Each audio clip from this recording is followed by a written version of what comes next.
yung kakayanan. Exercise natin yung kakayanan na binigay ng Panginoon para makapaglingkod sa Kanya.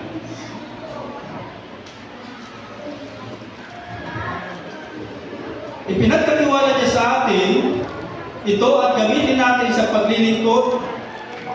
Pero ang tanong sa bawat isa, ito,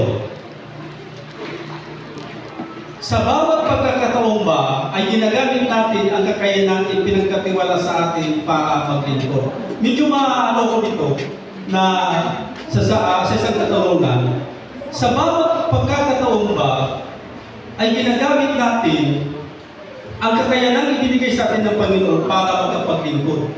Medyo apektado ko dito Kasi aminin ko sa inyo na hindi sa lahat ng pagkakataon ay nakakapaglingkod ako sa Panginoon. Aminado po niya. Kaya minsan, kapag binabalikan ko itong salita ng Panginoon na aking pinag-arala, minsan napapaisip ko, Lord, binigyan mo ako ng pagkakataon para makapag-serve. Pero parang minsan, napapabayaan ko. Pero minsan, hinahayaan ko lang. Na parang wala akong pakialam. Paano pag dumating ang panahon at pagpabalik niya at nagdala ko ng Panginoon na wala akong ginagawa? Ganun din po tayo.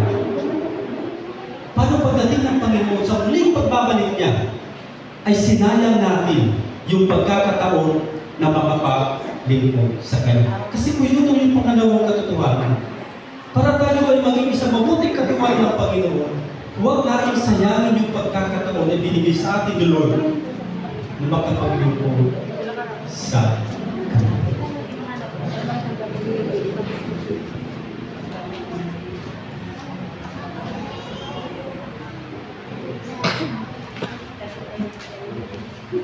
Sabi ni Lucas, mapalad ang aliping darap ng gumaganap ng tungkulin pag-uwi ng Panginoon. Nasabi ko na po kanina, ano kaya ang mangyayari kung biglang dumating ang Panginoon at abutan tayong walang ginagawa? Halimbawa, ito. Halimbawa, kasi karamihan sa ating mga magulang, halimbawa, maalis ka ninyong bahay, may pupuntahan ka, mama at papa, may pupuntahan ka. Tapos, tama-tama, walang mahina yung tubig, walang tubig. Tubig ang tinitingnan kong illustration, itong halimbawang ito. Umalis ka sa inyong bahay kasi may pupuntahan ka, pupunta ka ng trabaho, o may bibili ka sa palengke, tapos wala ka tubig-tubig. Ngayon, sasabi, pag bibilinan mo yung anak mo, yung naroon sa bahay, o ate, kuya, dapat umidip ka ng tubig para pagbalik ko, meron ng tubig sa lalagyan. Pinibilinan mo yung anak. Tapos, pagbalik mo, dadaan mo na walang laman ang lalagyan ng tubig. Hindi sinunod ng anak, walang ginawa ang anak. Dinadaan mo na walang kalaman-laman ang lalagyan ng tubig. Ano yung pagkaramdam mo bilang magulang? Matutuwa. Kaganda. Ano yung naramdaman mo?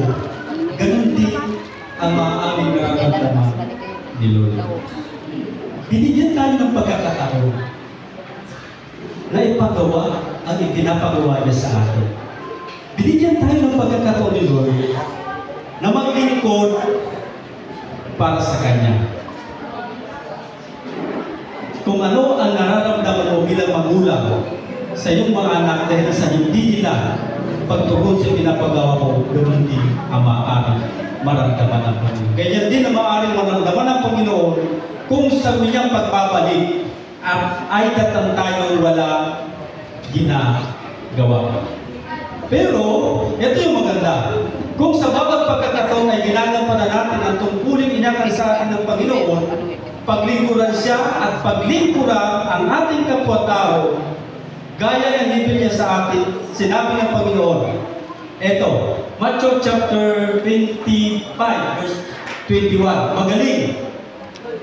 Take note. Para ito sa mga lingkod ng Panginoon na sa bawat pagkakataon ay gumagawa sila para makapaglingkod. Ito yung sabi ng Panginoon. Magaling. Tapat at mabuting lingkod. Halika, makihati ka sa aking kaganahan. So, nakumpara na ang isang aliping hindi tapat at ang isang aliping tapat. Ang isang aliping hindi tapat ay hindi gumagawa para sa Panginoon. At ang aliping tapat ay gumagawa para sa Panginoon. At ito sabi ng Panginoon, magaling. Tapat at mabuting lingkod. Halika at makihati sa aking kagalakan. So matutuwa po Panginoon kung sa kanyang muling pagbabalik ay makita niya hindi natin sinasayang ang pagkakataon na makapaglingkod sa Kanya. At ito, ang salas sa Lucas chapter 12 verse 44, yung kanina na ino natin, pamamalahin siya ng Panginoon sa lahat ng kanyang ari-arian. Mga kapatid, huwag po natin sayangin ang pagkakataon na hindi makapaglingkod sa Panginoon. Kasi ito pinagkatiwalaan tayo. Bakit tayo pinagkatiwalaan ng Panginoon? Kasi inasahan niya na gagawin niya ang pinapagawa mo o pinapagawa niya sa iyo o sa aking lahat. Ang mabuting katiwala ay walang sinasayang na panahon sa paglingkod. Yun po yung pangalawang katotohanan ng pagiging isang mabuting katiwala. Pagkakataon, hindi sinasayang pagkakataon na hindi makapaglingkod sa Panginoon. Pangatlong katotohanan ay ang